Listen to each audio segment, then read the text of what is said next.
இப்ப ஏன் திட்டுற விஜய் வரும்போது வடிவேல் வேலையை பார்க்க சொல்லு, சிரிப்பே காமிக்க சொல்லு. இதுக்கெல்லாம் தேவையில்லாத விஷயம். சிரிப்போட போயிட்டோம். இதுக்கு வரக்கூடாது. இதுக்கு வயசானா எங்க இருக்கணும், எங்க போகணும், எங்க உட்காரணும்னு தெரியணும்.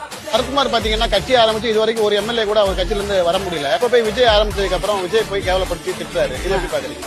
நீ ஒரு 12 கல்யாணம் பண்ணிட்டு, நீ ஒரு 12 குடும்பத்தை வச்சுக்கிட்டு 12 பிள்ளைய பத்திட்டு நீ எல்லாம் அரசியலுக்கு வர தகுதியே கிடையாது.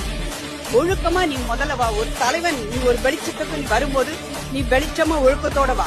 சரத்குமாரா இருக்கட்டும், கருணாசா இருக்கட்டும், வடிவேலா இருக்கட்டும், அரசியலுக்காக அவங்களோட தனிப்பட்ட ஒரு சுயநலத்துக்காக மரம் விட்டு மரம் தவிர ஒரு அனிமல்ஸ் மாதிரி தான் இவங்க ரியாக்ட் பண்றாங்களே தவிர்த்து மற்றபடி இவங்க மேல ஒரு மிகப்பெரிய ஒரு நம்பிக்கையோ ஒப்பீனியனோ கண்டிப்பா கிடையவே கிடையாதுன்னு சொல்றேன். மரம் விட்டு மரம் தவிர அனிமல்ஸ்னா நீங்க எதை சொல்றீங்க சார்?